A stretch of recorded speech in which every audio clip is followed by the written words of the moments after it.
Last week, there was the United Nations General Assembly. Even when the President of the United States of America was insulting everybody, African leaders sat there.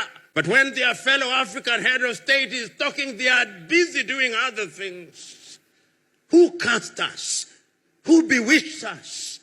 These are the uncomfortable questions that we must ask here. We have been too nice to each other for too long.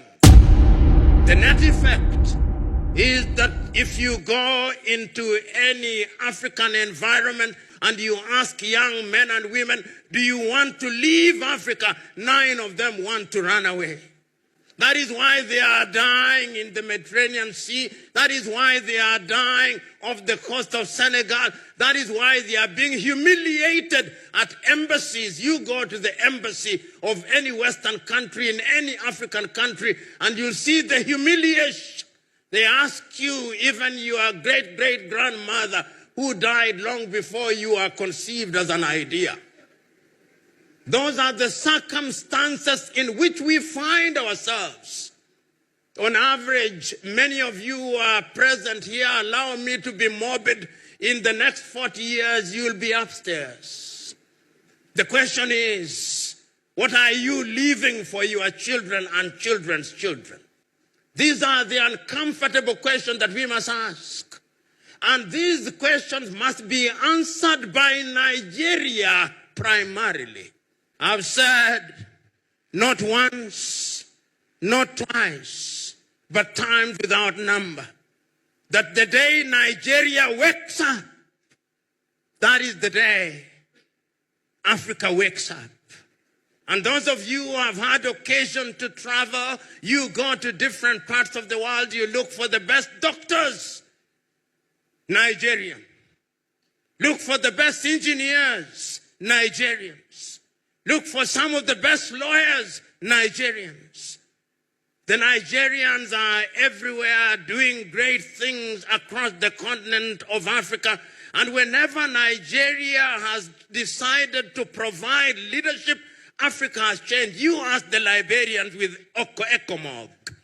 When Nigeria stood up, that country was stabilized. When there was mischief in Banjul in the Gambia, and Nigeria stood up, that country was stabilized. When Nigeria did not do as well as she should have done in the Sahel, the problem is not stabilized. The question is, why is Nigeria a reluctant leader? When Nigerians say, and they debate with South Africa, and sometimes with Egypt, which is the biggest of the economies, I laugh. I laugh because the economies that they are talking about using the unreliable GDP, but we must use it, is that Nigeria is 500 billion USD GDP with a population of over 200 million. Singapore, which is smaller than Lagos, with a population of 6 million, has a GDP of 564 billion. So the debate between Nigeria and Egypt and South Africa is a debate between two dwarfs as to which one is the taller of them. Even if one is taller than the other, they are still dwarfs. The day that I will celebrate Nigeria is the day Nigeria tells me we are 2 trillion economy. And Nigeria can achieve it. And Nigeria must achieve it. What does Nigeria not have? Is the oil that is produced in Nigeria different from the oil that is produced in Saudi Arabia? Is it different than the oil that is produced in Kuwait, that is produced in Bahrain, that is produced in Qatar?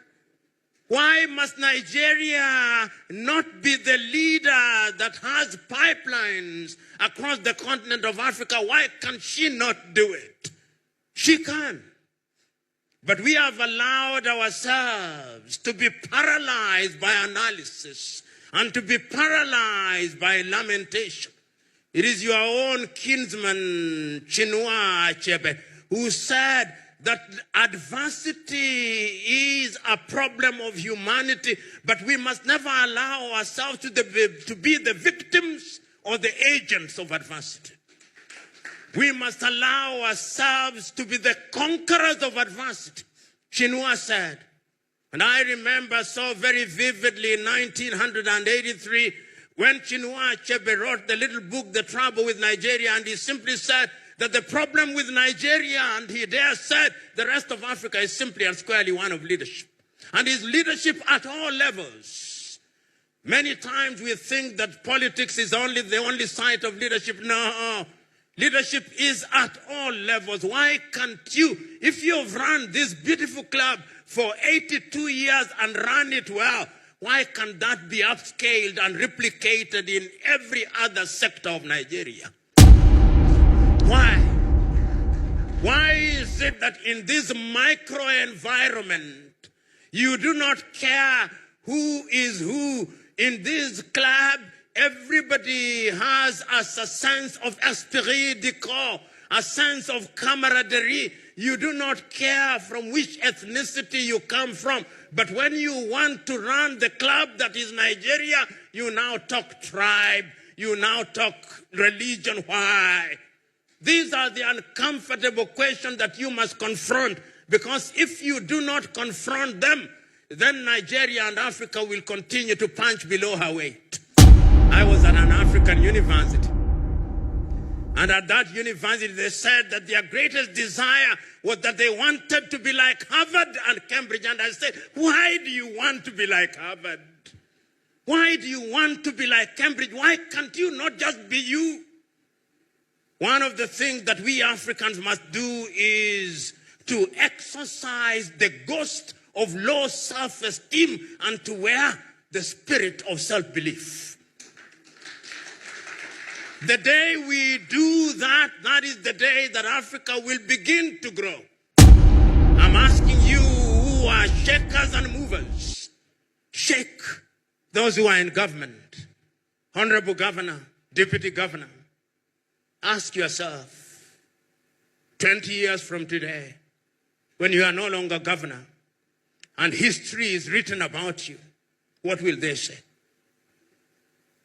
What will they say of your watch? What did you deliver? What did your administration deliver? History is harsh. It passes verdict that is without emotion. I'm asking all of us who are present here to ask those uncomfortable questions. We are talking at a time when we are talking about the Africa Agenda 2063 and Africa Continental Free Trade Area. What are we going to trade in if we are not manufacturing? A friend of mine, former military general, as we were moving, for some reason he said about electricity, that electricity in Nigeria is epileptic. And it is epileptic indeed. Not only in Nigeria, everywhere. There is not a single place that you travel to Africa in today and you are in a hotel room, within 1 hour electricity has gone. Electricity is not rocket science. But for some reason, we are unable to supply stable electricity. Who cast us? Who bewitched us? That we cannot do what must be done. Ladies and gentlemen, I know it ought to be celebration. But how can I speak the language of a wedding at a funeral?